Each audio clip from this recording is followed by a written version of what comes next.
तो आइए दोस्तों, पहला क्वेश्चन देखते हैं क्या कह रहा है। Express each number as a product of its prime factors. ठीक है, तो बेसिकली हमें हर नंबरों के प्राइम फैक्टराइजेशन करके हमको दिखाना है। तो पहला पार्ट क्या है दोस्तों, 140। तो 140 के प्राइम फैक्टर्स क्या होंगे। यहाँ पे हम लोग जिसको आप एलसीएम कहते हैं, टेक्निकली वो फैक्टराइजेशन कहलाता है। इसको आप एलसीएम बोलते हो ना, ऐसे जो करते हो, एक्चुअल में इसको प्राइम फैक्टराइजेशन बोला जाता है। तो किससे जाएंगे ये हो जाएगा 70, ये हो जाएगा 35, 5 से जाएगा 5 7 जा 35 एंड 7 से जाएगा 1 जा। ठीक है दोस्तों, तो इसके प्राइम फैक्टराइजेशन क्या हो जाएगा, आप यहाँ पे तुरंत लिख दीजिएगा, ब्रैकेट्स के फॉर्म में लिखिएगा 2 2 5 7। तो ये हो जाएंगे इसके फैक्टर्स। ठीक है, कई बार इन फैक्टरों को ना प्राइम फैक्टर्स भी कहा जाता है। क्यों कहा जाता है प्राइम फैक्टर्स, क्योंकि ये जो भी आप नंबर्स लिखते हैं ना, वो सब के सब प्राइम नंबर्स होते हैं। कौन से नंबर्स होते हैं, प्राइम नंबर्स होते हैं। क्यों होते हैं प्राइम नंबर्स, तभी तो इसका नाम पड़ा है प्राइम फैक्टराइजेशन। इस नंबर का प्राइम फैक्टर्स बना के आप लिख दीजिए। अच्छा, प्राइम नंबर कौन से थे दोस्तों, आपको याद ही है। प्राइम नंबर्स होते हैं जिसके या तो सेल्फ फैक्टर हो, ठीक है, या वन फैक्टर हो। इसके अलावा और कोई नहीं होना चाहिए। ठीक है, जैसे 2 के फैक्टर्स क्या होंगे, या तो 2 खुद होगा या 1 होगा। ठीक वैसे ही 5 के फैक्टर्स क्या होंगे, या तो 5 खुद होगा या 1 होगा। इसके अलावा कोई और तो फैक्टर नहीं हो सकता। तभी इसी वजह से इसको प्राइम फैक्टराइजेशन कहते हैं और प्राइम नंबर्स के फॉर्म में लिखे जाते हैं। दूसरा पार्ट देखिए क्या कह रहा है, 156। ठीक है, 156 का अगर प्राइम फैक्टर्स आप लिखेंगे, ठीक है, 156 तो किससे जाएगा ये, 3 से कर लीजिए, 3 5 जा 15, 3 2 जा। ठीक है, फिर आप 2 से कर लीजिए, 2 2 जा 4, 2 6 जा 12। अच्छा, एक चीज ध्यान रखिएगा, कोशिश कीजिए सबसे छोटे नंबर से स्टार्ट कीजिए। तो you should be better start with 2 instead of 3। हालांकि इससे कोई फर्क नहीं पड़ता, लेकिन फिर भी it's a good habit to go with it.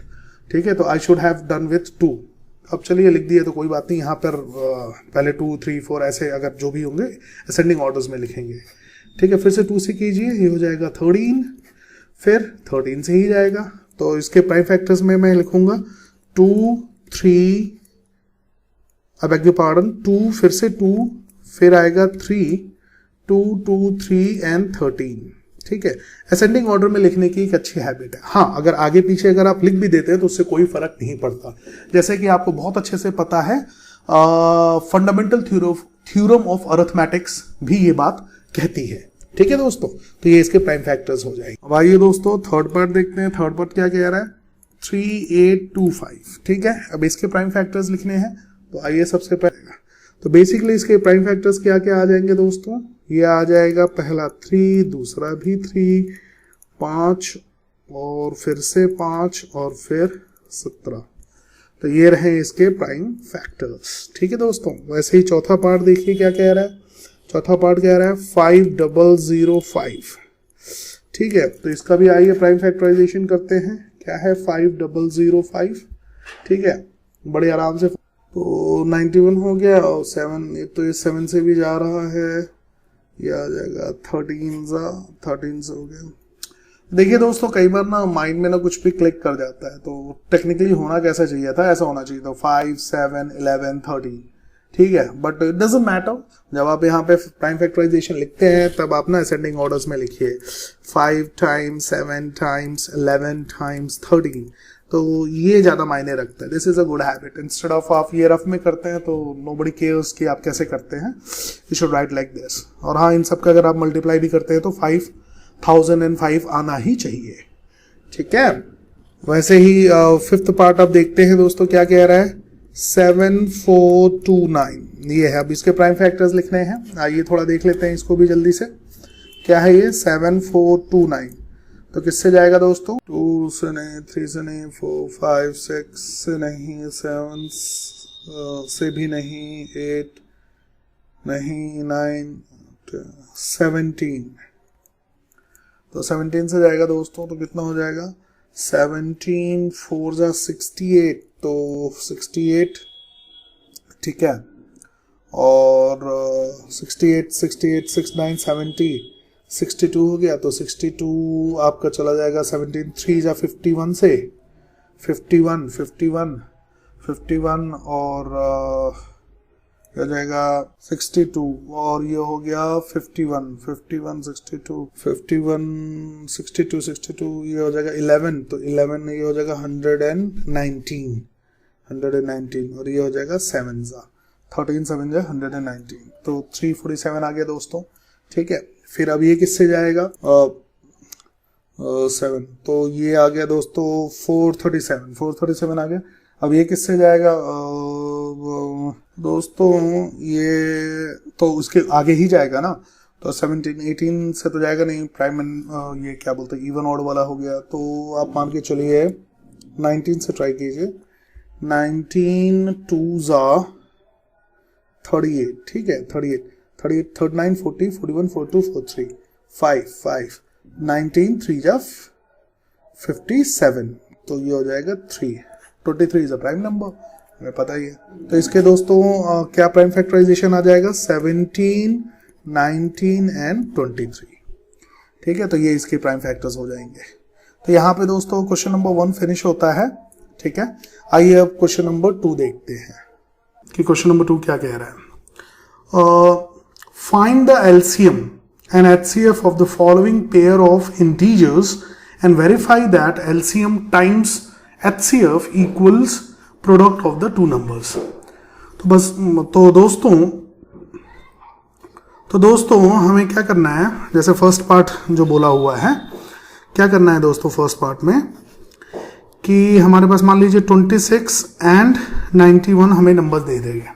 बोला है कि इसका LCM और HCF निकालिए और साथ ही साथ वेरीफाई कीजिए कि LCM जो आप निकाले हैं उसको अगर आप मल्टीप्लाई करते हैं HCF से जो कि आप निकालेंगे, तो LCM HCF जो आप निकालेंगे वो इक्वल होगा जो ये दोनों नंबर्स हैं, मतलब 26 इंटू 91 के। ठीक है, ये हमें प्रूव भी करना है। पहले LCM निकालना है, फिर HCF निकालना है, फिर हमें इन दोनों का प्रोडक्ट ला के दिखाना है कि 26 टाइम्स 91 के बराबर होगा। ठीक है, तो सबसे पहले हम LCM निकालते हैं। LCM निकालना है, फिर हमें HCF निकालना है। इन दोनों को निकालने से पहले हमारे पास 26 के फैक्टर्स लिख लीजिए और 91 के फैक्टर्स लिख लीजिए। प्राइम फैक्टराइजेशन कीजिए इधर जल्दी से। 26 को करेंगे 2 से तो 13 हो जाएगा और 13 1, तो ये क्या हो गया 2 and 13 आ गया। ठीक है दोस्तों, 91 का कीजिए आप प्राइम फैक्टराइजेशन, 91 को कीजिए। तो 91 को कीजिए, सबसे पहले 3 से नहीं जाएगा, 4 से नहीं, 5 से नहीं, 6 से नहीं, 7 से कीजिए। 7 1 7, ठीक है, और ये 2 गया, 7 3 21, 13 प्राइम नंबर होता है। तो ये क्या हो जाएगा दोस्तों, ये हो जाएगा 7 and 13। ठीक है, तो सबसे पहले जानते हैं कि एलसीएम कैसे लिखा जाता है। ठीक है, एलसीएम में क्या होता है दोस्तों, पहले कॉमन देखिए कितने हैं। ये 2 इन दोनों में नहीं है, 13 है, तो ये 13 का जो पेयर बना उसको एक बार लिखा जाएगा। ठीक है, इनटू अब जो बच गए, मतलब ये पेयर नहीं बन रहे तो as it is 2 as it is 7 as it is. तो ये बन गया आपका LCM, least common multiples. LCM आ गया आपका, इन दोनों नंबरों का एलसीएम आ गया आपका। एचसीएफ कैसे निकलता है दोस्तों, ये जो आपने कॉमन निकाला था ना, दोनों में क्या कॉमन है, वो प्रोडक्ट। तो 13 था और कुछ नहीं होता है, तो 1 तो हमेशा सबके साथ रहता है, 13 into 1। ठीक है, तो ये आपका एलसीएम एचसीएफ आ गया। हाईएस्ट कॉमन फैक्टर आ गया, इसे क्या बोलते हैं, लीस्ट कॉमन मल्टीपल। तो दोनों नंबरों के एचसीएफ और एलसीएम आ गया। अब अकॉर्डिंग टू क्वेश्चन, ये तो क्वेश्चन का फर्स्ट पार्ट था। सेकेंड पार्ट क्या कह रहा है, वेरीफाई करना था, याद है ना दोस्तों, इस चीज को हमें वेरीफाई करके दिखाना है।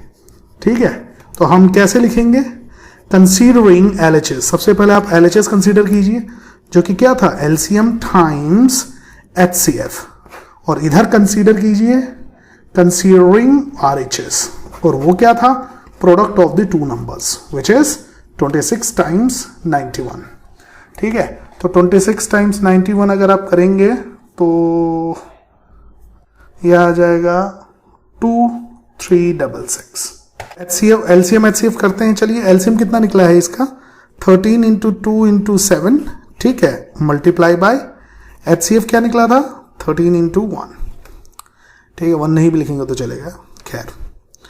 13 2 जा 26 टाइम्स 7 और ये हो गया इंटू 13, तो 26 टाइम्स 13 ये 91, टेक्निकली ये वही नंबर आ जाएगा फिर से 2366। तो आपने क्या देखा, देयरफॉर आप लिख दीजिए LHS equals RHS, hence product of the two numbers and HCF product will be always equal, product of the first number times second number। तो ये वाली जो बात थी वेरीफाई हो गई, ठीक है। आई होप आप लोगों को क्वेश्चन नंबर 2 का फर्स्ट पार्ट समझ में आ गया होगा। आइए जरा सेकंड पार्ट देखते हैं। तो सेकंड पार्ट क्या है नंबर दोस्तों, ये है 510 और दूसरा क्या है 92। तो सेम चीज है, 510 का हम एलसीएम हमें निकालना है और 510 एंड 92 का एलसीएम निकालना है और 510 का एंड 92 का एचसीएफ निकालना है, ठीक है। तो सबसे पहले हमें क्या करना पड़ेगा दोस्तों, हमें 510 के प्राइम फैक्टर्स लिखने पड़ेंगे और 92 के प्राइम फैक्टर्स लिखने पड़ेंगे। तो आइए 510 के प्राइम फैक्टर्स निकालते हैं, 2 से करेंगे, 2 2 ज़ा 4, 1 गया, 5 ज़ा 10 और फिर 1 गया, 5 ज़ा 10। फिर से अभी किससे जाएगा दोस्तों, 3 से कीजिए, 3 8 ज़ा 24 और 1 गया, 3 5 ज़ा 15, ठीक है। और फिर से 3 से नहीं जाएगा, ये 5 से जाएगा, 5 1 ज़ा 5 एंड 5 7 ज़ा 35 और फिर ये 17 से जाएगा क्योंकि 17 प्राइम नंबर होता है। तो क्या फैक्टर आ गया, 2 3 5 एंड 17, ठीक है, ब्रैकेट्स में लिख सकते हैं आप। उसके बाद 92 का करिए प्राइम फैक्टराइजेशन दोस्तों। 92 का अगर हम करेंगे 2 से करते हैं, 4 ज़ा 8 6 ज़ा 12, 2 से कीजिए, 2 ज़ा 3 ज़ा 23 एक प्राइम नंबर है, तो क्या फैक्टर हो गया 2 2 एंड 23, ठीक है। तो एलसीएम कैसे लिखते थे दोस्तों, सबसे पहले कॉमन हम लोग लिख लेते हैं, ठीक है, कॉमन लिख लेते हैं, ये एक पेयर आ गया, ठीक है, टाइम्स और कुछ है, देखिए 3 के साथ है नहीं है, 5 के साथ भी नहीं है, 17 के साथ भी नहीं है, तो जो बच गए वो सारे उठा के लिख दीजिए। 3 बच गया, 5 17, 3 5 17, फिर क्या बच गया 223, तो ये आपका आ गया दोस्तों एलसीएम, ठीक है। एचसीएफ क्या था, जो हमने कॉमन लिया था, क्या आया था हमारे पास कॉमन, ये 2 आया था, तो ये पूरा का पूरा 2 आप डाल दीजिए, लगे हाथ कुछ नहीं होता है तो साथ में 1 डाल देते हैं। मान लीजिए कल को अगर कोई भी नंबर ना निकले तो सिर्फ 1 लिख देगी, यहां भी आप 1 लिखना चाहे तो लिख सकते हैं, डजंट मैटर, उससे कोई फर्क नहीं पड़ता, ठीक है। तो ये तो हो गया दोस्तों। अब हमें क्या वेरीफाई करना था, अकॉर्डिंग टू क्वेश्चन हमें वेरीफाई करना था कि LCM times HCF equals to product of the 2 numbers, पहला नंबर और दूसरे नंबर के प्रोडक्ट, ये मुझे वेरीफाई करना था। तो यहां पे लाइन खींच दीजिए, यहां पे लिखिए कंसीडरिंग एलएचएस, ठीक है, और यहां पे लिखिए कंसीडरिंग आरएचएस। तो पहला नंबर क्या है दोस्तों, 510 टाइम्स 92, इसको अगर आप मल्टीप्लाई करेंगे तो कितना आएगा, 46920 आ गया। अब एलएच आप ये देखिए ये कितना निकाले हैं एलसीएम निकाले हैं 2 times 3 times 5 times 17 times 2 times 23, ठीक है, 1 लिखो ना लिखो कोई फर्क नहीं पड़ता, इनटू फिर क्या है 2 टाइम। इसको सॉल्व करते हैं, आइए 2 3 जा 6 6 5 जा 30 इंटू 17 2 जा 34 इंटू 23, जो आंसर आएगा इंटू 2। तो अगर मैं इसको इंटू करता हूँ तो कितना हो जाएगा, 3 4 जा 12 का 2 ऊपर गया 1, 3 3 जा 9 1 10, साथ में ये 0 इंटू 23 इंटू 2, इसको कर देता हूँ सीधा 46 और ये हो जाएगा 1020। तो लास्टली कितना आ जाएगा दोनों को मल्टीप्लाई करने पे, 46920, जो कि इसके साथ मैच कर रहा है। देयरफॉर वही स्टेटमेंट डाल देंगे कि LHS equals RHS, that is, ऐसे भी आप लिख सकते हैं, यही वाली स्टेटमेंट फिर से यहाँ पे डू कर देता हूँ कि LCM इंटू HCF बराबर हो जाएगा first number into second number. I hope आप लोगों को ये सेकेंड पार्ट भी अच्छे से समझ में आ गया होगा। Now let's move on to the third part, third part क्या है दोस्तों, 336 एंड 54। ओके, तो दोस्तों इसका हमें एलसीएम चाहिए, ठीक है, एलसीएम चाहिए, इसका हमें एचसीएफ चाहिए, ठीक है। तो दोनों नंबरों के पहले प्राइम फैक्टराइजेशन कर लेते हैं हम लोग। कितना था, 336 का प्राइम फैक्टर्स लिख लेते हैं और 54 का प्राइम फैक्टर्स लिख लेते हैं, ठीक है।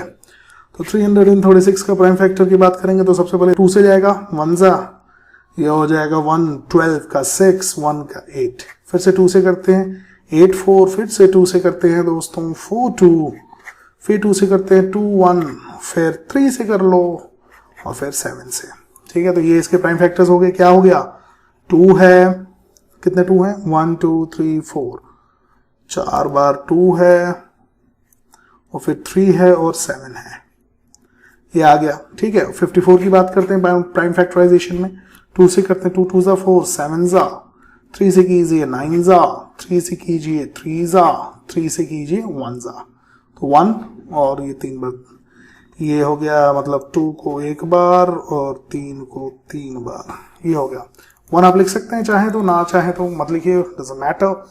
तो सबसे पहले हम एलसीएम की बात करते हैं दोस्तों। एलसीएम में जो जो कॉमन है उसको एक साथ लिख लेते हैं। एक ये कॉमन है और कुछ है कॉमन, हाँ ये है ना, ये देखिए 3 एक इधर है और तो कुछ नहीं दिख रहा, नहीं, तो एक पहले एक 2 हो गया, फिर एक 2 हो गया, आई बेग योर पार्डन 3 था ना, 3 हो गया इनटू, और बाकी जो बच गए हैं वो लिखिए, 1 2 3 और एक 7, तो ये हो गया 3 बार 2 है, 1 बार 7 है, ये वाला डिपार्टमेंट खत्म। इसमें क्या बचा हुआ है, ये दोनों फिनिश हो चुके हैं। 3 और 3 2 बार है 3, तो इसको 2 बार 3 आप लिख दीजिए। 1 लिखना चाहिए तो लिखिए, ना चाहे तो मत लिखिए, कोई दिक्कत नहीं है। एचसीएफ की बात करते हैं। एचसीएफ जो ये कॉमन हो गया था, एक बार ये 2 आ गया था और ये क्या बच गया था, ये एक बार 3 आ गया था। तो एलसीएम और एचसीएफ आपके पास आ चुका है, ठीक है। अब second part of the question क्या कहता है, अकॉर्डिंग टू क्वेश्चन दोस्तों, वही प्रूविंग हमको करके दिखाना है।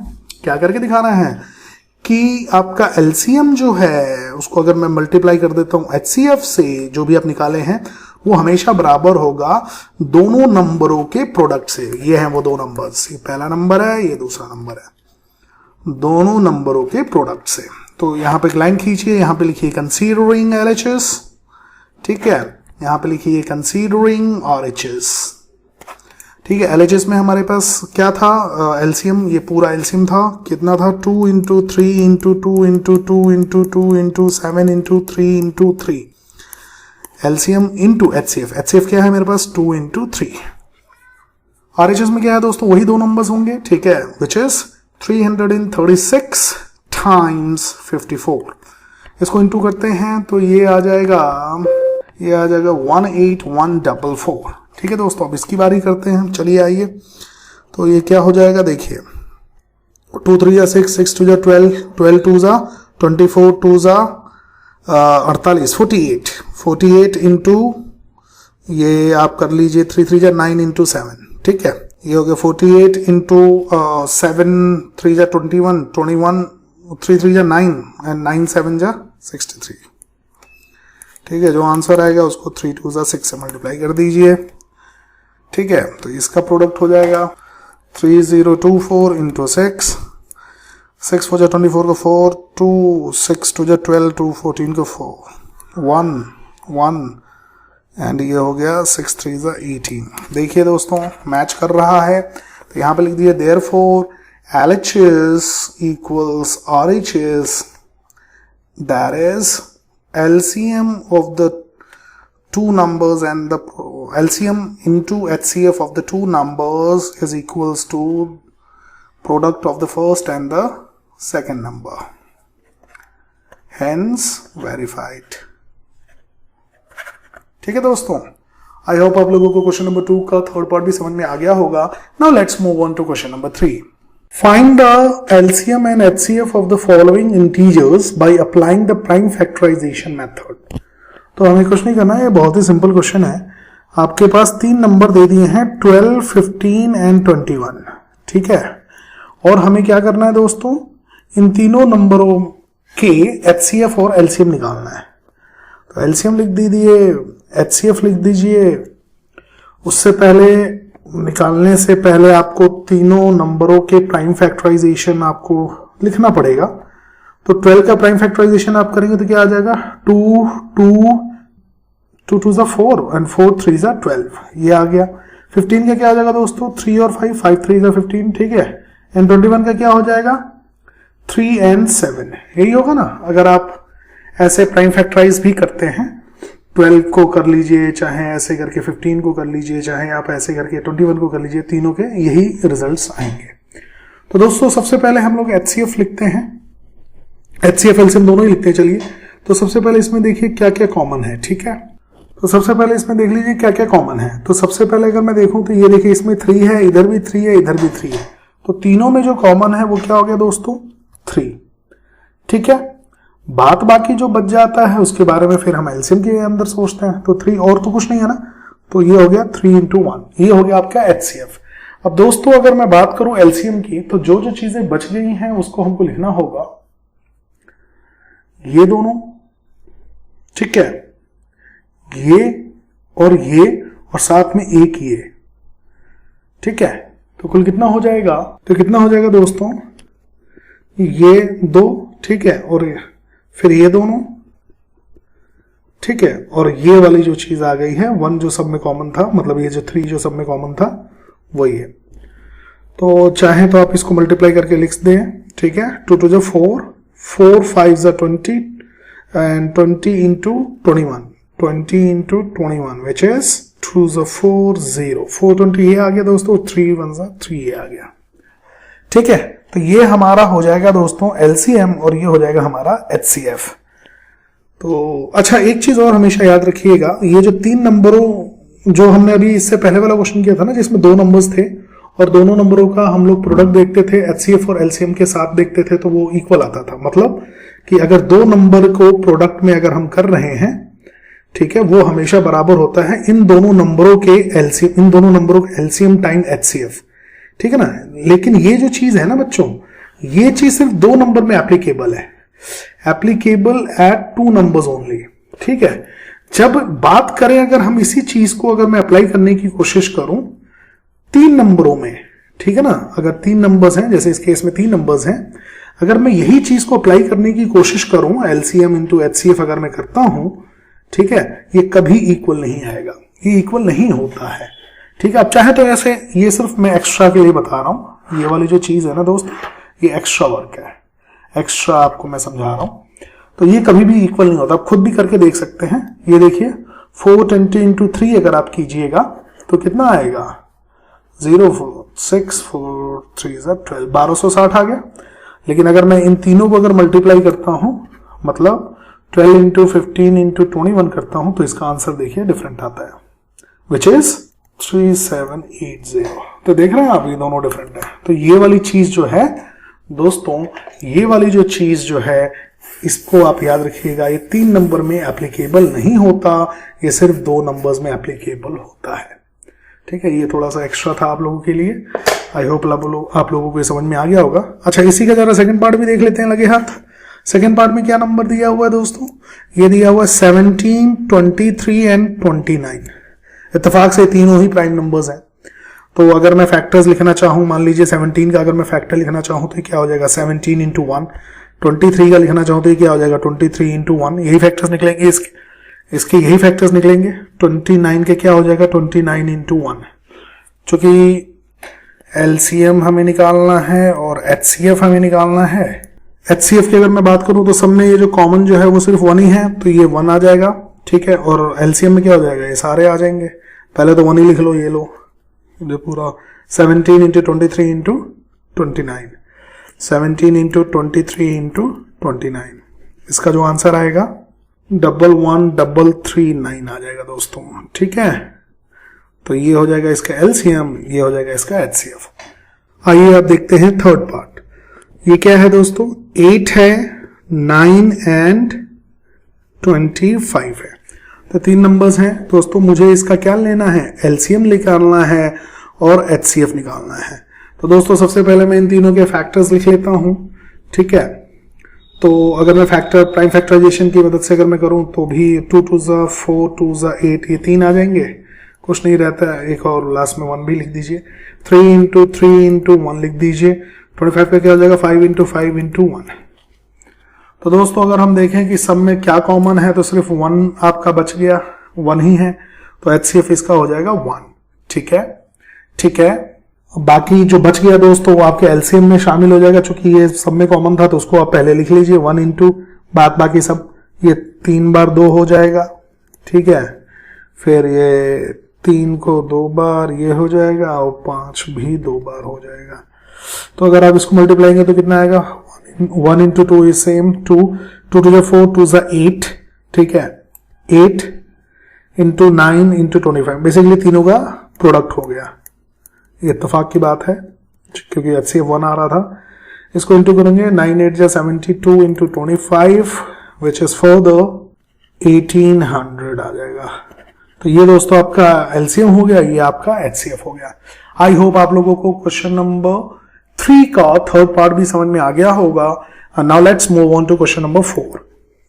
अभी क्वेश्चन नंबर 4 क्या कह रहा है? ठीक है, क्वेश्चन नंबर 4 क्या कह रहा है? Given that HCF of 306 and 657 is 9, find LCM of the same number which is 306 and 657। तो दोस्तों हमारे पास गिवन में क्या है पहले लिख लीजिए ऐसे। ठीक है, गिवन में है हमारे पास 2 नंबर्स हैं, फर्स्ट नंबर, ठीक है, सेकंड नंबर। हमारे पास पहला नंबर क्या है दोस्तों 306 और दूसरा नंबर क्या है दोस्तों हमारे पास है 657।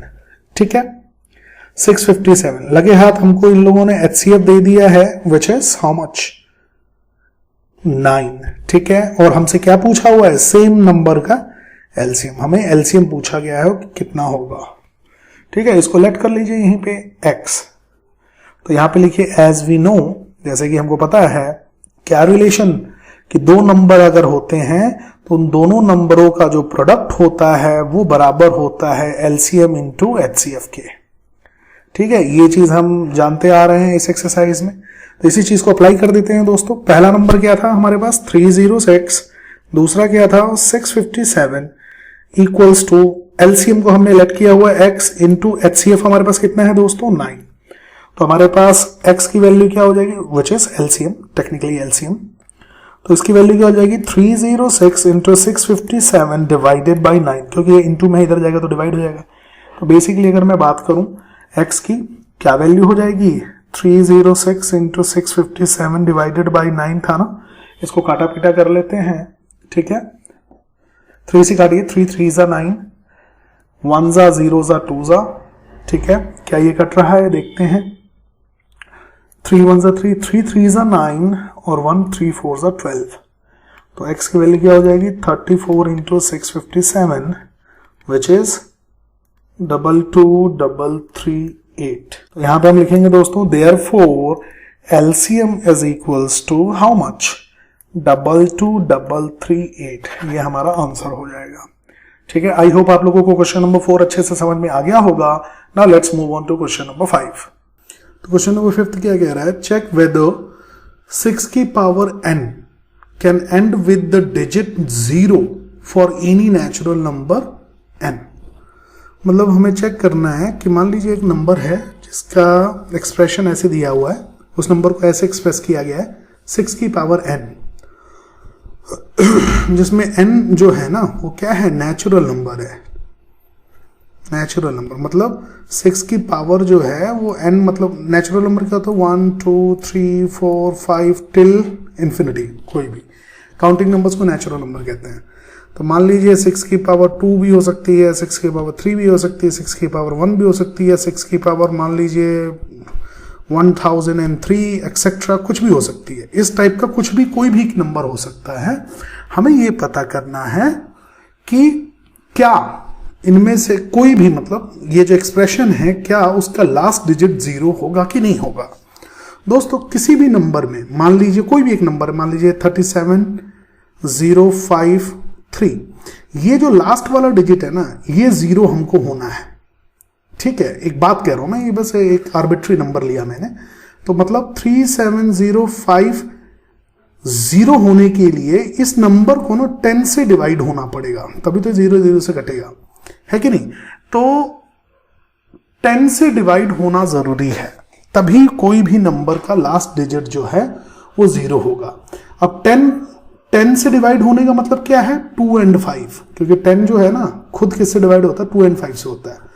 मतलब हमारा ये जो नंबर है 6 की पावर n, इसके जो फैक्टर्स कुछ भी आए, कोई भी फैक्टर्स हों, लेकिन उनमें एक 2 और एक 5 फैक्टर होना बहुत जरूरी है, तभी वो 10 से डिवाइड होगा। अर्थात दूसरे सेंस में लास्ट डिजिट जो होगी ना वो 0 हो पाएगी। तो काम करते हैं, इसको जरा लिखने की कोशिश करते हैं, ठीक है? इसको जरा एक्सप्रेस करने की कोशिश करते हैं। मान लीजिए 6 की पावर n है, तो क्या मैं इसको ऐसे लिख सकता हूं? 2 into 3 की होल पावर n, है कि नहीं? अब ये n तो कुछ भी हो सकता था, इनमें से कोई भी नंबर हो सकता था, ठीक है? उससे कोई मतलब नहीं है इसका। मान लीजिए अगर इसका नंबर n की वैल्यू 5 होता तो ये कुछ ऐसे दिख रहा होता। 6 की पावर 5 को ऐसे मैं लिख सकता था, 2 into 3 की पावर 5, जिसका अर्थ क्या होता? इसी नंबर को 5 बार लिख दीजिए। यही होता है ना नंबर, यही इसका मीनिंग होता है दोस्तों। 1 2 3 4, इसी को 5 बार लिख दीजिए, है ना? ये 5 बार लिख दीजिए। तो इधर मैं कुछ भी नंबर लगाऊं, यहां 10 लगाऊं तो इसी को 10 बार लिख दीजिए, यहां 3 होता तो इसी को ये बस 3 बार, इतना ही हो जाता, है कि नहीं? तो इससे हमारा कोई फर्क नहीं पड़ रहा, हमारा फर्क इससे पड़ रहा है कि क्या इसके जो फैक्टर्स आ रहे हैं, ये n की वैल्यू कुछ भी हो, हमेशा उसका फैक्टर 2 और 3 ही रहेगा। अर्थात 2 की पावर, इसका दूसरा मीनिंग क्या हो गया? इसका मीनिंग ये हो गया 2 की पावर n और 3 की पावर n इसी फॉर्म में हमेशा रहेगा। मतलब 2 और 3 फैक्टर रहेगा, कुछ और चेंज नहीं होगा। इसमें 5 नहीं है, इसमें 7 नहीं, कोई भी और नहीं है, सिर्फ 2 और 3 है। ये सिर्फ समझाने की बात थी, ये सब आप भूल जाइए। अब एक छोटी सी बात समझिए, ये था ना नंबर 6 की power n, where n is the natural number, और ये नेचुरल नंबर आपके काउंटिंग नंबर्स होते हैं। तो इसका डिजिट, इसका लास्ट डिजिट अगर आपको 0 चाहिए, उसके लिए आप ऐसे लिखिएगा यहां पे आंसर। अब डायरेक्ट लिखिएगा, ये समझाया था मैंने आपको, अब डायरेक्ट लिखिएगा। In order to have 0 as the n digit in 6 की power n, the factors of 6 must have at least one pair of 2 and 5. However, 6 की power n has 2 and 3 only factors. Therefore, it will not end with 0. ठीक है? I hope आप लोगों के पूरा concept समझ में आया होगा, और ये आप आंसर लिख देंगे। आप बोलेंगे कि 6 की पावर n का जो लास्ट डिजिट 0 होगा वो एंड नहीं करेगा, और उसकी एक्सप्लेनेशन आप ये वाली चीज दिखा देंगे। ठीक है?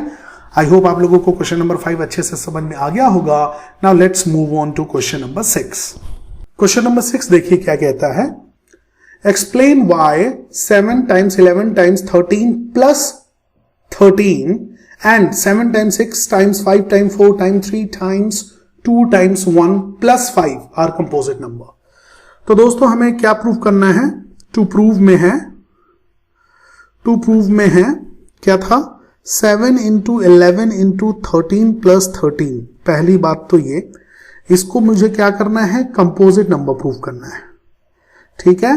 Composite number. और दूसरा मुझे क्या प्रूव करना है दोस्तों? सेम इसी टाइप का नंबर दे दिया है, 7 times 6 times 5 times 4 times 3 times 1 plus how much?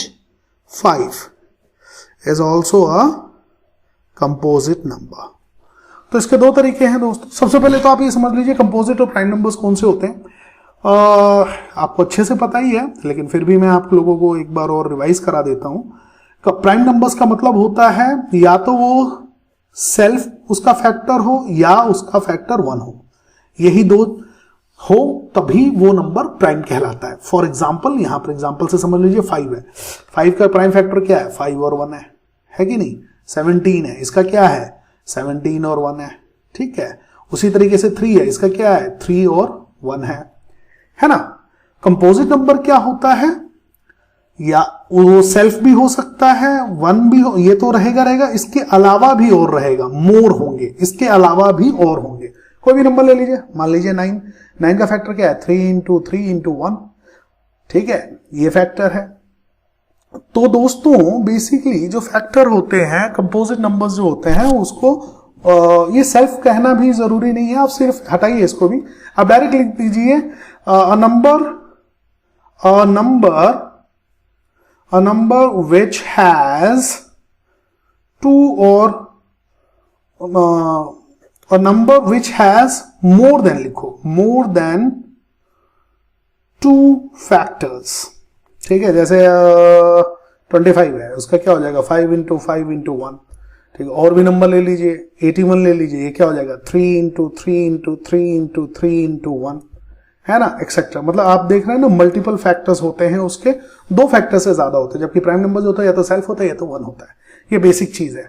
तो in order to prove this number as a composite number, मुझे क्या करना पड़ेगा, इसको सॉल्व करके मुझे इसके फैक्टर्स लिखने पड़ेंगे, और उसके 2 से ज्यादा फैक्टर्स होंगे तो मैं बोल दूंगा इट्स अ कंपोजिट नंबर, ठीक है। एक तो ये तरीका है, दूसरा कॉमन लेकर भी सॉल्व किया जा सकता है, which ever you like it. मैं दोनों ही बता देता हूं। पहला आप समझिए, तो क्या था पहला 7 इंटू 11 इंटू 13 प्लस 13, तो इसमें से क्या ऐसे सॉल्व किया जा सकता है, इन सब में से कॉमन 30 निकल सकता है, अंदर क्या बचेगा दोस्तों 7 इंटू 11 प्लस 1, है ना। ये देखिए ना, इन सब में से 13 आ गया और इधर से भी 13 आ गया, तो बेसिकली इसकी जगह पे 1 बच गया, और ये चूंकि 30 निकल गया था तो ये दोनों एज इट इज, तो ये हो गया। तो ये क्या हो जाएगा दोस्तों 13 ही हो जाएगा 77 प्लस 1। अब इन दोनों को प्लस मत कर देना, बोर्ड मास पता है ना, BODMAS। तो सबसे पहले मल्टीप्लिकेशन होता है, फिर एडिशन होता है, फिर सब्ट्रैक्शन होता है। तो सबसे पहले ना ये मल्टीप्लाई होगा, जो आंसर आएगा, फिर एडिशन होगा, तो 78 बन जाएगा। तो क्या होगा दोस्तों 13 इंटू 78, इसके फैक्टर्स लिख दीजिए, 13 इंटू 78 का प्राइम फैक्टराइजेशन कर दीजिए, 78 का प्राइम फैक्टराइजेशन कर दीजिए, 2 से कीजिए, ये हो जाएगा 3 6 9 18, 39 हो गया। अब इसको 13 से कर दीजिए, 1 और ये कितना हो गया, ये 13 से कर दीजिए, कितना हो गया, ये 3 13 3 तो ये 3 फिर ये मतलब क्या फैक्टर्स हो गए इसके, आगे पीछे भी लिख सकते हैं, आपको पहले भी बताया हुआ। तो 78 की जगह पे मैं क्या लिखूंगा 2 इंटू 3 इंटू 13, तो बेसिकली क्या हो गया है फैक्टर्स, प्रॉपर वे में लिखा जाए तो 2 इंटू 3 इंटू 13 इंटू 13, है ना। तो यहां पे लिख दीजिए as it has more than 2 factors, 2 से ज्यादा है ना, 1 2 3 4 4 फैक्टर्स हैं, factors therefore it's a composite number, ठीक है। सिमिलरली आप ये सेकंड वाले को भी ऐसे ही आप सॉल्व कर सकते हैं, बिल्कुल कर सकते हैं। क्या था 7 into 6 into 5 into 4 into 3 into 1 plus 5 था ना, तो इन सब में से कॉमन आ जाएगा 5 दोस्तों, ठीक है। तो ये क्या बचेगा 7 6 4 3 7 6 4 3, चूंकि ये निकल चुका है 1 को तो एज इट इज प्लस 1, ठीक है। तो ये क्या हो जाएगा दोस्तों, ये हो जाएगा इसको इंटू करना पड़ेगा पूरे को, ठीक है, इस पूरे को इंटू करना पड़ेगा और फिर प्लस 1 करना पड़ेगा। तो ये हो गया 7 6 42, 42 इंटू 12, 42 इंटू 12, ठीक है, 42 इंटू 12 प्लस 1, ये हमें करना है, विच इज ये हो जाएगा दोस्तों 504 प्लस 1। तो यहाँ पर लिख दीजिए 504 प्लस 1 5, ये हो जाएगा 505, ठीक है।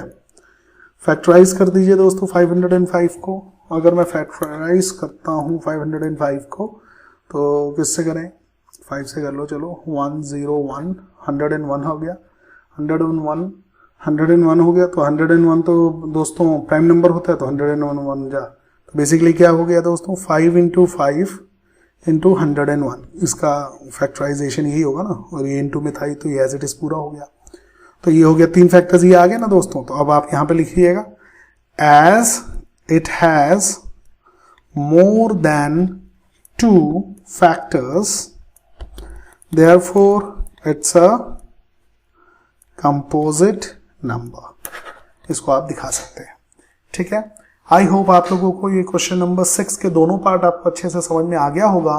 Now let's move on to question number 7। There is a circular path around a sports field. Sonia takes 18 minutes to drive one round of the field, while Ravi takes 12 minutes for the same. Suppose they both start at the same point and at the same time and go in the same direction. After how many minutes will they meet again at the starting point? Starting point पे दोबारा कब मिलेंगे? तो दोस्तों ये दो बच्चे हैं, एक हो गया सोनिया। सोनिया ने कितना लिया है दोस्तों? 18 मिनट्स लेती है, ठीक है। और रवि कितना ले रहा है? रवि ले रहा है 12 मिनट्स, ठीक है। समझते हैं क्वेश्चन को। ये मानिए स्टार्टिंग पॉइंट है ए, ठीक है। यहां से सोनिया दौड़ी है या राउंड लगाई है और ये वापस जो है एक राउंड इसका कंप्लीट होता है 18 मिनट्स में।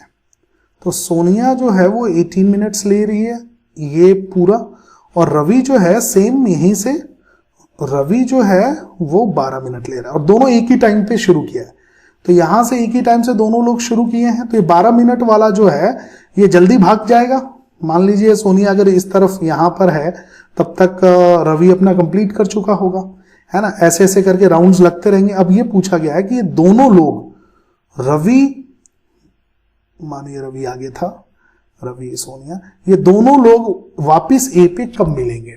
तो इस टाइप का जब भी क्वेश्चन हो, याद रखिएगा दोस्तों, टाइम की बात हो, ठीक है, टाइम की बात हो कि सेम पॉइंट पे कब मिलने वाले हैं, तो टाइम हमेशा ना मिनिमम पे चीजें होती हैं, मतलब मिनिमम इफेक्ट देता है कि हमें मिनिमम कम से कम कितने समय में आके दोनों लोग मीट करेंगे एक साथ। तो कभी भी ना ऐसा सुनने में नहीं आता और लॉजिक भी नहीं बनता है कि ज्यादा से ज्यादा टाइम कितना लगेगा, ऐसा नहीं होता दोस्तों। ज्यादा से ज्यादा टाइम तो इंफिनिटी तक जाएगा, ज्यादा का कोई अंत ही नहीं है। टाइम का ज्यादा मैक्सिमम टाइम जैसे कोई चीज नहीं होती, बिकॉज टाइम अनंत काल के लिए है। तो हमेशा हम मिनिमम टाइम की बात करते हैं कि कम से कम कितने समय में कोई चीज आके मिलेगी। तो ये जो कम से कम वाली बात जब आती है, जब भी टाइम आए तो हमेशा मिनिमम का इफेक्ट आपके ब्रेन में आना चाहिए। टाइम के साथ मिनिमम जुड़ेगा और मिनिमम के साथ दोस्तों एलसीएम। तो ये चीज आप हमेशा याद रखना, ठीक है। तो इन दोनों नंबरों का आप एलसीएम निकाल दीजिए, वही मिनिमम टाइम होगा जब दोनों लोग पॉइंट ए पे एक साथ मिलेंगे, ठीक है। तो इन दोनों का एलसीएम निकालने के लिए आपको क्या करना पड़ेगा? दोनों के प्राइम फैक्टराइजेशन करना पड़ेगा। तो 18 का अगर मैं प्राइम फैक्टराइजेशन करता हूं, 9 2 18, 3 and 3, तो 18 का दोस्तों क्या हो जाएगा? 2 into 3 into 3, ये आ गया प्राइम फैक्टराइजेशन। और 12 का क्या हो जाएगा? 12 को कीजिए, आई बेग योर पार्डन, 6, फिर 2 से कीजिए 3, फिर 3 से कीजिए 1, तो ये जाएगा 2 into 3। तो ये देखिए एलसीएम मैं निकालने जा रहा हूं। एलसीएम हो जाएगा दोस्तों, ये एक 2 आ गया और कोई कॉमन है? हाँ है, ये एक 3 आ गया, है ना। अब क्या बच गया है? ये और ये, तो 3 into 2, तो कुल मिला के कितना हो जाएगा? 3 2 जा 6, 3 2 जा 6, 6 into 6 which is 36 minutes। तो यहां पे लिखिएगा therefore after 36 minutes Sonia and Ravi will meet at the same point after starting from same point at the same time। तो सेम पॉइंट से, पॉइंट ए से उन्होंने दौड़ लगाई सेम टाइम पे, ठीक है, और सेम डायरेक्शन में। तो ये आपस में करीब करीब 36 सेकंड के बाद दोबारा पॉइंट ए पे ये दोनों लोग मिलेंगे, ठीक है। तो ये था क्वेश्चन नंबर 7। आई होप आप लोगों को क्वेश्चन नंबर 7 अच्छे से समझ में आ गया होगा। नाउ ये एक्सरसाइज फिनिश हो चुकी है, 1.1 हैज बीन डन। अब आते हैं दोस्तों अगले एक्सरसाइज में। एक मेथड है जिसको बोलते हैं मेथड ऑफ कॉन्ट्रोडिक्शन, क्या बोलते हैं दोस्तों, मेथड ऑफ कॉन्ट्राडिक्शन। दोस्तों ये मेथड ऑफ कॉन्ट्राडिक्शन एक बहुत ऑसम मेथड होता है, मैथमेटिक्स का पार्ट है ये, जिसमें हम किसी चीज को एज्यूम करते हैं और बाद में ना कुछ स्टेटमेंट्स हम प्रोवाइड करते हैं जो कि हमारे एजम्पशन को ना गलत निर्णय लेकर आ रहा होता है कि जो हमने एज्यूम किया हुआ है वो गलत एज्यूम किया हुआ है, इसलिए उसका ऑपोजिट ट्रू हो जाता है। ठीक है, तो इसी को बोलते हैं मेथड ऑफ कॉन्ट्राडिक्शन। तो इस मेथड से हम स्क्वायर रूट ऑफ 5 को इररेशनल प्रूफ करेंगे। तो दोस्तों सबसे पहले स्क्वायर रूट ऑफ 5 को इररेशनल प्रूफ करने के लिए मुझे लेट करना पड़ेगा। लेट मैं कर रहा हूं कि square root of 5 is a rational number. ठीक है, अभी आप कमाल देखिएगा मेथड ऑफ कॉन्ट्राडिक्शन का कि ये मैं लेट करूंगा रैशनल, जो कि आगे जाके पता चलेगा यार ये तो हमारा अजम्पशन जो हमने लेट किया हुआ है वो गलत है, इसलिए इसका ऑपोजिट ट्रू। रैशनल नंबर का ऑपोजिट क्या होता है, इररेशनल। तो ये मैंने लेट किया square root of 5 is rational number, जो कि आगे जाके प्रूव होगा कि ये रैशनल नंबर नहीं है, ये हमारा अजम्पशन गलत है। इस वजह से इसका ऑपोजिट, रैशनल का ऑपोजिट क्या होता है, इररेशनल। इस वजह से रूट 5 एक इररेशनल नंबर हो जाएगा। ठीक है, तो देखिए कैसे किया जाता है, इजी है, ध्यान दीजिएगा। Let square root of 5 is a rational number. So मैं स्क्वायर रूट ऑफ 5 को मैं कैसे लिख सकता हूं, मैं a बाई बी के फॉर्म में लिख सकता हूं, या p बाई क्यू बोल दो, है ना, क्योंकि रैशनल नंबर अगर मैंने लिया है तो a बाई बी या p बाई क्यू के फॉर्म में मैं लिख सकता हूं। वेयर आपको पता होना चाहिए a and b are integers, a and b are integers and they are coprime numbers. क्या है दोस्तों, they are co-prime numbers and b cannot be equals to 0, क्योंकि अगर b 0 हो जाएगा तो पूरा टर्म नॉट डिफाइंड बन जाएगी। तो ये दो चीजें हमको देना बहुत जरूरी है। अब थोड़ा ध्यान देने वाली बात है कि यार ये को-प्राइम का अर्थ क्या है। ठीक है, को-प्राइम का अर्थ ये होता है, एक एग्जांपल से समझा देता हूं मैं।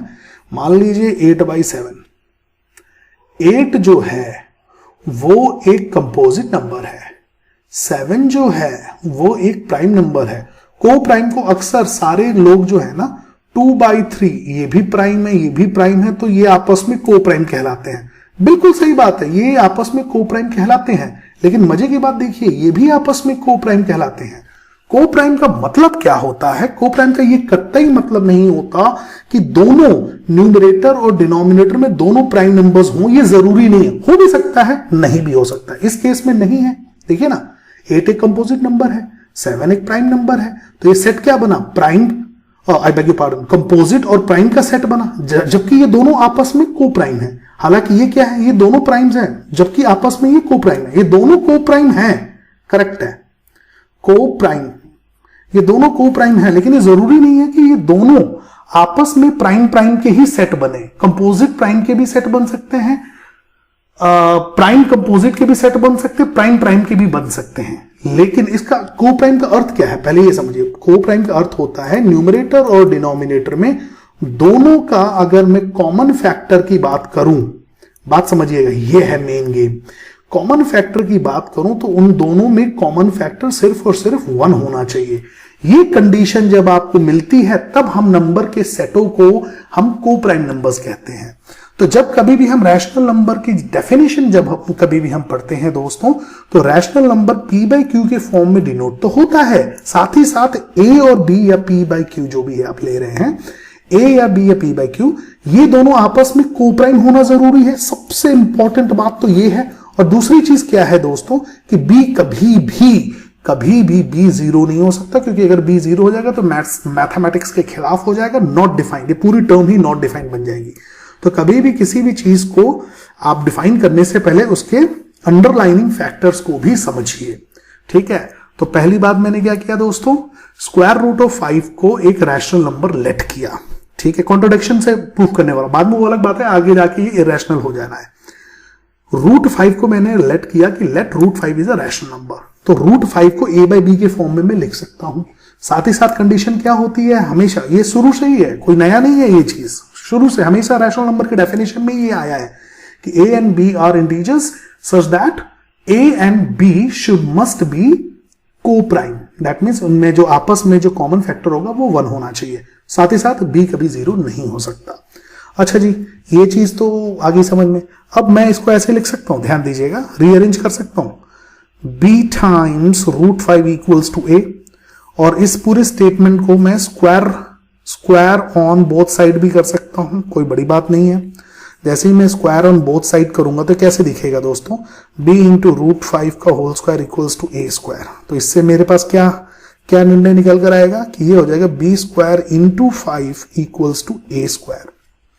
अब यहां पे एक चीज ध्यान दीजिएगा, क्या मैं यहां पे ऐसे समझ लो 5 will be factor of a square, मानते हो? क्यों? क्योंकि देखो ना, a स्क्वायर की वैल्यू क्या है, b स्क्वायर इंटू 5, ये तो नॉर्मल मैथ्स किया है। तो मैं कह सकता हूं ये जो 5 है वो एक्चुअल में a स्क्वायर का फैक्टर होगा, कह सकता हूं, क्योंकि मल्टीप्लाई में है ना ये। अरे यार ऐसे समझो ना, ये यहां पे देखो, मान लीजिए मैंने ऐसे लिख दिया, मान लीजिए 64, ठीक है, तो 64 इन ये क्या होता है 32 इंटू 2, ऐसे एक बात कह रहा हूं मैं बस। तो क्या ये जो 2 है ये इसको डिवाइड करेगा ना, ये इसका फैक्टर है ना, या इसकी भी बात करूं तो ये भी इसका फैक्टर है ना, क्योंकि ये दोनों आपस में मल्टीप्लाई के फॉर्म में लिखा गया है ना। अगर आप ऐसे देखें ध्यान से तो फैक्टर ही तो कहलाते हैं। तो ये 64 के 2 फैक्टर कहला गए, और भी तोड़ सकते हो, 16 इंटू 2 तोड़ सकते हो। वैसे ही ये b square into 5 equals to a square का मतलब क्या हुआ कि ये एक्चुअल में एक फैक्टर की तरह एक्ट करते हैं, है ही है, मल्टीप्लाई में है भाई। तो a स्क्वायर के फैक्टर के रूप में भी आप इसको कंसीडर कर सकते हो, या दूसरे शब्दों में कह सकते हो कि 5 will be the factor of a square as well as b square is also the factor of a square, just for per se मैं कह रहा हूं बस। तो 5 is the factor of a square, तो 5 will be the factor of a square। अब अच्छा, factor का मतलब क्या होता है कि 5 will perfectly divide with remainder 0 my friend, 5 will divide a square, also 5 will divide a 2। ये थ्योरम की स्टेटमेंट है, ये थ्योरम जो मैं आपको यहां पे फ्लैश करवा रहा हूं, ये थ्योरम की मदद से ये बात मैं कह सकता हूं कि नहीं कह सकता हूं? Very good.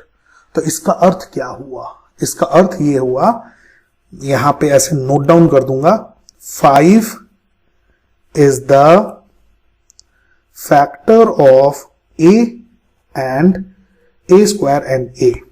ये वाली चीज एक ऐसे ना, एक इसको हाईलाइट कर लो आप और ये रख लो, क्योंकि बड़ा काम का स्टेटमेंट है, अभी आपको पता चलेगा इसके बारे में। तो 5 is the factor of a square and a। Now चूंकि ये 5 इसका फैक्टर था, या इसको डिवाइड कर रहा था, तो मैं ऐसे लिख सकता हूं a can be written as 5 times some number से m। ये बात मैं लिख सकता हूं। अगर ये बात आपको समझ में नहीं आई तो छोटे से एग्जांपल से समझने की कोशिश करो। एक नंबर है, मान लीजिए 25 एक नंबर है, ठीक है, 25 एक नंबर है, इसका 25 का एक फैक्टर है से 5, है ना, ये तो एस्टेब्लिश हम कर चुके हैं। 5 इज द फैक्टर ऑफ से a स्क्वायर, 25 है मान लो। तो ये जो 5 जो है अब इंटू x ऐसे में लिख सकता हूं, ऐसे में इसको लिख सकता हूं। वो अलग बात है कि वो तो आप सॉल्व कर दोगे कि 5 को डिवाइड करूंगा तो ये x की वैल्यू एक्चुअल में 5 आ जाएगी, ठीक। वैसे ही आप ऐसे भी कर सकते हो, m की वैल्यू अगर आपको चाहिए तो क्या हो जाएगा, m की वैल्यू हो जाएगी a divided by 5, I am just saying it, ठीक है। या a की वैल्यू अगर आपको पता करना है तो क्या हो जाएगा 5 टाइम्स m। 5 एक्चुअल में क्या है, इन दोनों का मतलब, ये मैं ऐसे लिख सकता हूं, कोई किसी भी नंबर का अगर फैक्टर साबित हो जाता है, यहां पे साबित हो चुका है कि 5 a का भी फैक्टर है, 5 a का स्क्वायर का भी फैक्टर है और 5 a का भी फैक्टर है। तो मैं ऐसे लिख सकता हूं a को, a can be written as 5 into m। ये m मैंने कोई भी एक नंबर लेट किया, ठीक है। तो अब देखो इस चीज को, क्या मैं ये जो थी मेरे पास, इसको इक्वेशन 1 दे दो आप, ठीक है, 1 आप डेसिमल नंबर वाला 1 दे दो, क्योंकि हम रोमन नंबर का ऑलरेडी यूज कर चुके हैं, ठीक है। तो यहां पे मैं इसको पुट कर सकता हूं, तो कैसे दिखेगा यही चीज, कैसे दिखेगी, यहां पे लिख देता हूं, पुटिंग इन इक्वेशन रोमन ये डेसिमल नंबर का 1 में अगर मैं जैसे पुट करता हूं तो कैसे दिखेगा, b square into 5 equals to, a square की जगह पे क्या लिख दूं, ये 5m का स्क्वायर, जो कि फर्दर कैसे दिखेगा दोस्तों, b square into 5 equals to 25m का स्क्वायर, है ना। ये इंटू में है, इधर जाके डिवाइड हो जाएगा तो बेसिकली ये 5 बन जाएगा। तो कैसे दिखेगा ये, B square equals to 5m का स्क्वायर। ठीक है, फिर से ये तो कुछ इसी प्रकार का आ गया, देखो ना, पहले a square equal to b square into 5 आ गया था पहले, तो वैसे ही ये क्या बन गया, B square equals to 5m का स्क्वायर। तो यही वाली बात, ये सारा कुछ सेम मैं ऐसे लिख सकता हूं, ये वाली बात यहां पे same as it is do करके मैं ये बात लिख सकता हूं कि 5 will be the factor of b square. चलो लिख भी देता हूं, 5 यहां पे लिख देता हूं, 5 will be factor of b square. ठीक है, और जो थ्योरम थी हमारे पास ऑलरेडी, ये फ्लैश करवा देता हूं, यहां पे फ्लैश करवा देता हूं, ये जो थ्योरम जो थी उसके मुताबिक मैं लिख सकता हूं 5 will divide b square, also 5 will divide b2। तो अभी हमको क्या मिला, अब जरा ध्यान देना दोस्तों, हमको क्या मिला, हमको फिर से ये वाली बात मैं यहां पे फिर लिख सकता हूं, ध्यान दीजिएगा please. 5 is the factor of b square and b। इसको भी ऐसे आप बबल में बना दीजिए। ठीक है, ये 2 बबल्स आ गए हमारे पास, पहला रोमन नंबर वाला बबल ये, और दूसरा रोमन नंबर वाला बबल ये आ गया ना दोस्तों। अब देखो ये दोनों स्टेटमेंट्स हमें क्या कह रही हैं, थोड़ा ध्यान दीजिएगा।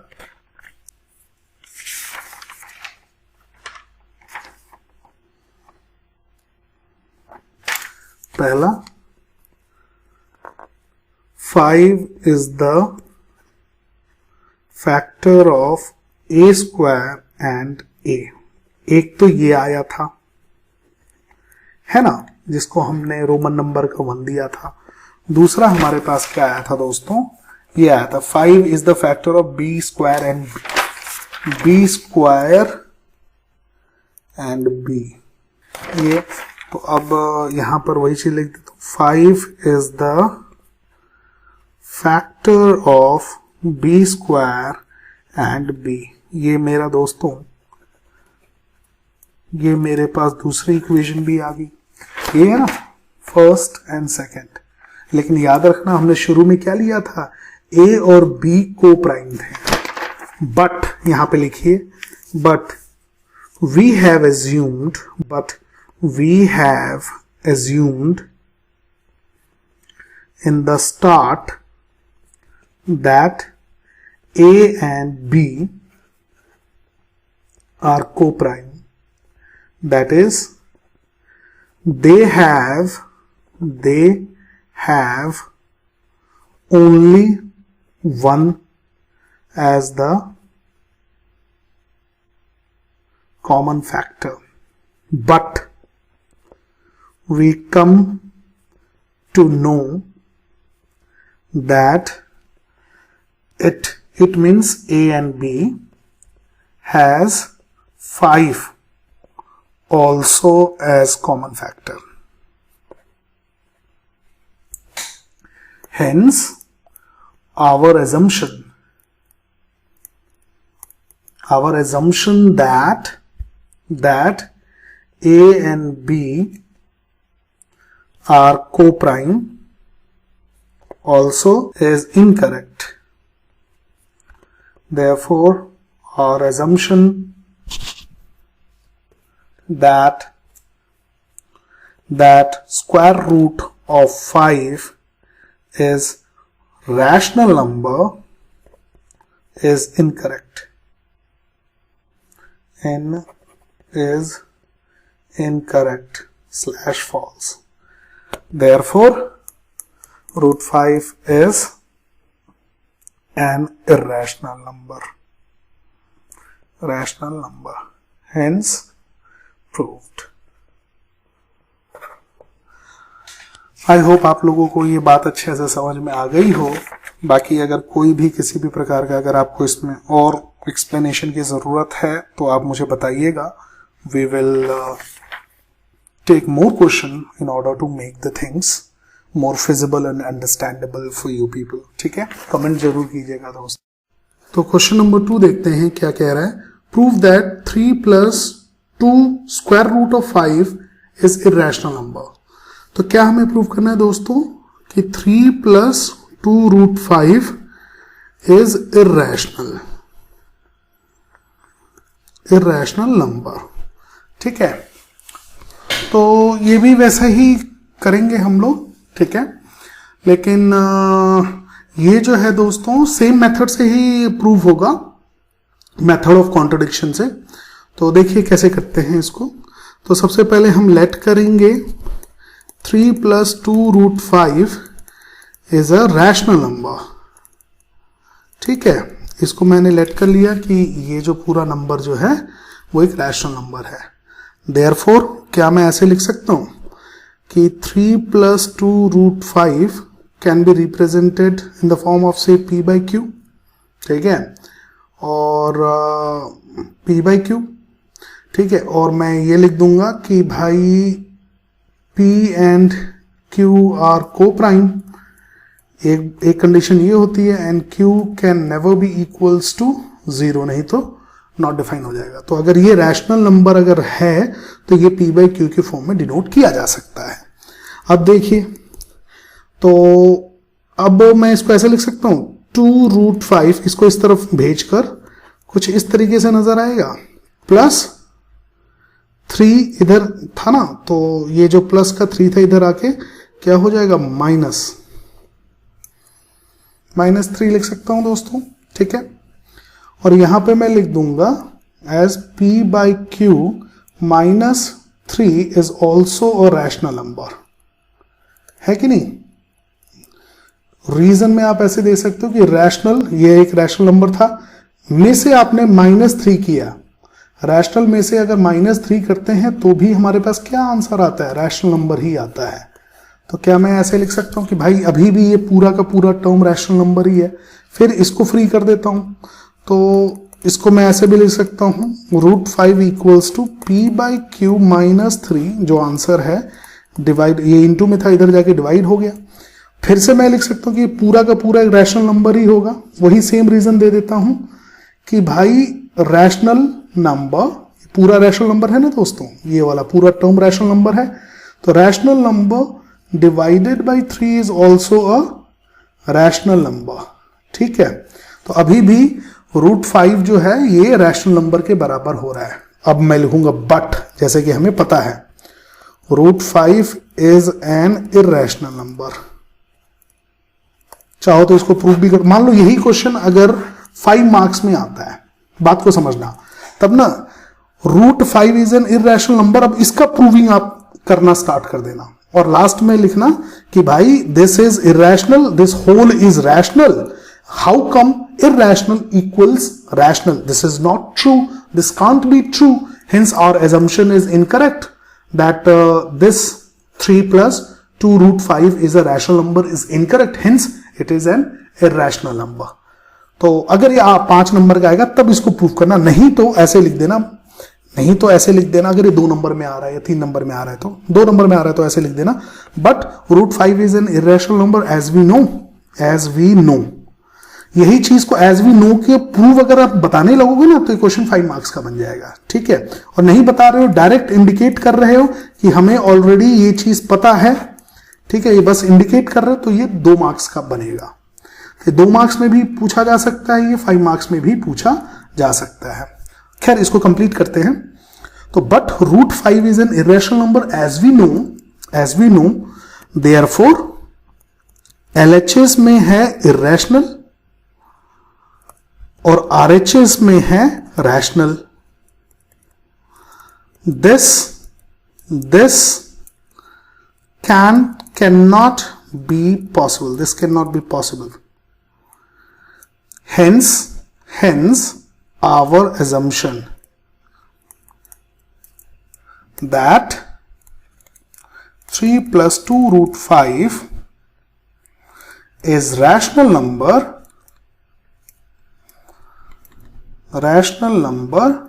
is incorrect.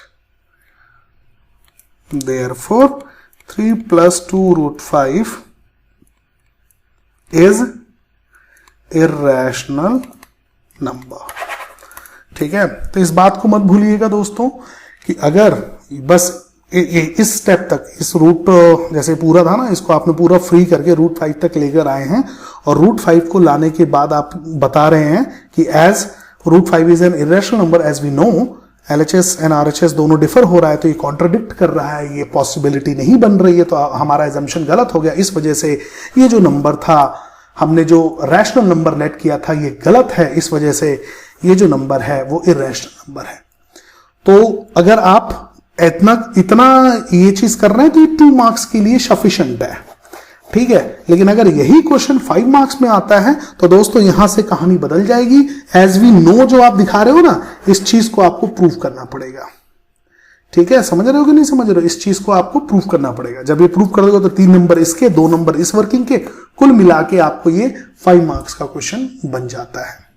तो this is how you should do this question number 2, ठीक है। 2 मार्क्स में आया तो कैसे करना है, 5 मार्क्स में आएगा तो कैसे करना है।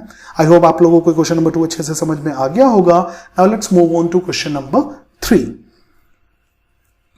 तो आइए दोस्तों देखते हैं क्वेश्चन नंबर 3 क्या कह रहा है। क्वेश्चन नंबर 3 कह रहा है prove that the following are irrational numbers, ठीक है। तो सबसे पहला 3 का फर्स्ट पार्ट है, क्या है, 1/√2, ठीक है दोस्तों। हमेशा एक चीज याद रखना मेरे प्यारे दोस्तों, कभी भी आप डिनोमिनेटर में इररेशनल नंबर को नहीं रहने देंगे, चाहे कोई भी क्वेश्चन हो, ठीक है। हमेशा डिनोमिनेटर से आप जो स्क्वायर्स रूट्स हैं, चाहे क्यूब रूट हो चाहे कोई भी रूट हो, आप हमेशा उसको रैशनलाइज करेंगे, उसके बाद आप क्वेश्चन को अटेम्प्ट किया करेंगे। ये एक हैबिट बना लीजिए through out your life, not for this chapter only, not for this question only. आप अपने लाइफ में ये चीज हमेशा बना लीजिए, ठीक है। It's a very excellent habit. इसके इंपॉर्टेंस भी आपको आगे चल के बहुत ज्यादा पता चलेगा, ठीक है।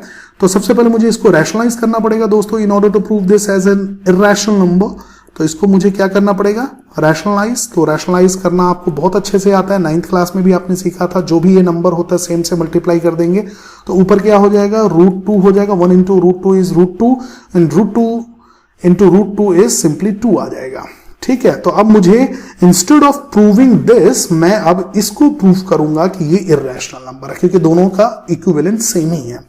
तो नाउ अब देखिएगा, ठीक है, ये लेट कर रहा हूं, let square root of 2/2 is a rational number. Again method of contradiction से ही प्रूव करेंगे। तो ये मैंने इसको लेट कर लिया, तो इसको मैं ऐसे लिख सकता हूं दोस्तों, √2/2 can be return as P/Q। और फिर वही वाली statement, P and Q are coprime, ये होना बहुत जरूरी है, और Q कभी भी 0 के बराबर नहीं हो सकता। P, Q इंटीजर्स होते हैं।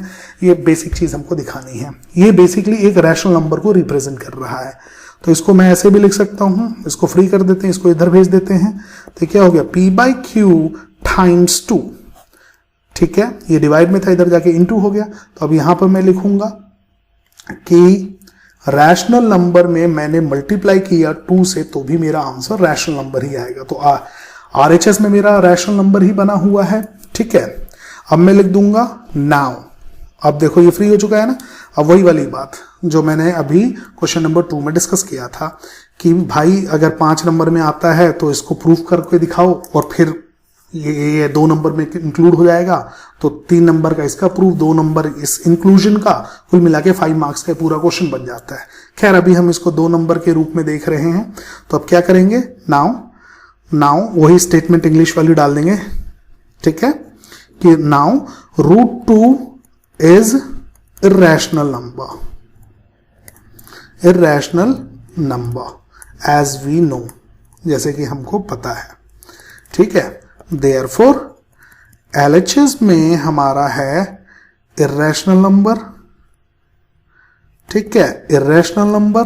और RHS में हमारे को क्या मिला हुआ है, rational number. This is not possible, ठीक है, this is not possible, therefore our assumption is incorrect,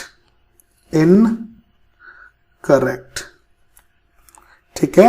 therefore 1/√2 और दूसरे शब्दों में √2/2 is irrational number।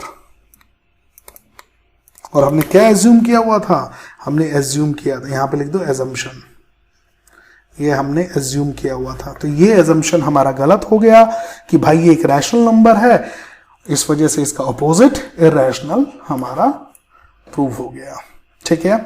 I hope आपको क्वेश्चन नंबर 3 का फर्स्ट पार्ट अच्छे से समझ में आ गया होगा। Now let's move on to the second part. तो आइए दोस्तों अब जरा सेकंड पार्ट देखते हैं क्वेश्चन नंबर 3 का। ये क्या है, 7√5 को प्रूव करना है कि ये इरैशनल नंबर है। सब कुछ सेम ही चलेगा दोस्तों, इसमें भी लेट कर लीजिए, let 7√5 is a rational number. तो जैसे ही आपने ये रैशनल नंबर लेट किया तो आप इसको कैसे लिख सकते हैं, 7√5 can be written as p/q, where आप कंडीशन डाल दीजिएगा, where p and q are coprime, ठीक है, and q can not be equals to 0। P q जो है वो इंटीजर्स हैं, ठीक है दोस्तों। तो ये हमने लेट कर लिया, ठीक है। अब देखिए इसको फ्री करना है, ये है ना मेथड। तो फ्री करने के लिए आप ये क्या है, मल्टीप्लाई में है तो इस तरफ जाएगा तो डिवाइड में हो जाएगा। तो कैसे दिखेगा, √5 can be √5 will be equals to p/q, और ये आ गया डिवाइड में 7, ठीक है। और फिर आप यहाँ पे लिख के यहाँ पे बता दीजिएगा कि रैशनल में मैंने डिवाइड किया 7 से, तो मेरा आंसर रैशनल ही आएगा, ठीक है। तो अब यहाँ पे लिख दीजिए एज वी नो, जैसे कि हमको पता है, as we know √5 is an irrational number. वही वाली बात है, अगर आप इस √5 को भी अगर आप इरैशनल पूरा प्रूफ करेंगे तो क्वेश्चन 5 मार्क्स का बन जाएगा, जो कि मैं बार बार आप लोगों से कह रहा हूं, ठीक है। तो अगर आप इसको डायरेक्ट लिखते हैं अज्यूम करके कि भाई जैसे कि हमें अज्यूम कह रहा हूं, जैसे कि हमें ऑलरेडी पता है एज वी नो कि √5 is an irrational number, therefore करके आप बोलेंगे कि भाई ये तो LHS में मेरा इरैशनल आ गया, इरैशनल नंबर आ गया, और RHS में मेरे पास रैशनल नंबर आ गया। This is not possible, therefore our assumption is incorrect, ठीक है, our assumption is incorrect, therefore 7√5 is an irrational number। इसको बता देना आप कि ये आपने assumption लिया था, ठीक है, ये आपका assumption था irrational number। तो ये प्रूव हो गया, ठीक है। तो दोस्तों आई होप आप लोगों को क्वेश्चन नंबर 3 का सेकंड पार्ट भी अच्छे से समझ में आ गया होगा। Now let's move on to question number 3 का third part, the last part. आइए दोस्तों अब थर्ड पार्ट देखते हैं। थर्ड पार्ट क्या कह रहा है, 6 + √2, ठीक है। तो वही आइए लेट करते हैं 6 + √2 इज अ रैशनल नंबर, ठीक है। ये हमारा एजम्पशन हो गया, ठीक है। देयरफॉर मैं ऐसे लिख सकता हूं 6 + √2 can be written as p/q के फॉर्म में, ठीक है। और फिर यहां मेंशन कर दूंगा p एंड q जो हैं आर को प्राइम है, ये ठीक है, को प्राइम है, एंड q जो है वो 0 के बराबर नहीं हो सकता। साथ ही साथ p और q जो है इंटीजर्स होते हैं। ये चीज मैंने लेट कर दिया। अब देखो इसको फ्री करना है ना दोस्तों, इसको फ्री।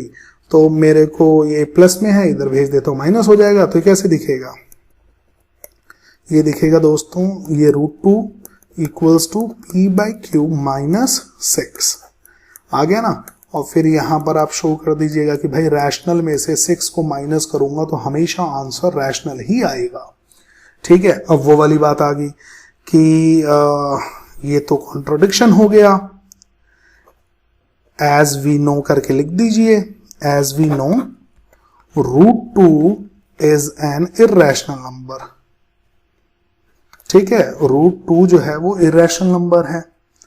देयरफॉर LHS जो है वो दिखा रहा है भाई इर्रेशनल नंबर, इर्रेशनल नंबर, और RHS हमको दिखा रहा है rational number. This is not possible, ये चीज पॉसिबल नहीं है। देयरफॉर आवर एजम्पशन, जो कि हमने ये लेट किया हुआ था, आवर एजम्पशन इज इनकरेक्ट, हमारा एजम्पशन इनकरेक्ट हो गया। Therefore 6 + √2 is an irrational number. ठीक है, प्रूव हो गया। वही वाली बात दोस्तों, अगर आप इस √2 को यहां से एज वी नो की जगह पे आप इसको प्रूव करने लगते हो अलग से, तो ये क्वेश्चन 5 मार्क्स का बन जाता है। आई बेग योर पार्डन, ये क्वेश्चन जो है दोस्तों ये 5 मार्क्स का बन जाता है अगर आप इसको प्रूव करने लगते हो तो। ठीक है, और इसको एज वी नो करके यूज करते हो तो ये पूरा क्वेश्चन जो है वो 2 मार्क्स का होता है। ठीक है, तो डिपेंडिंग अपॉन मार्किंग स्कीम आप इस क्वेश्चन को करेंगे। आई होप आप लोगों को क्वेश्चन नंबर 3 का थर्ड पार्ट भी अच्छे से समझ में आ गया होगा। Now let's move on to the next topic in the next video.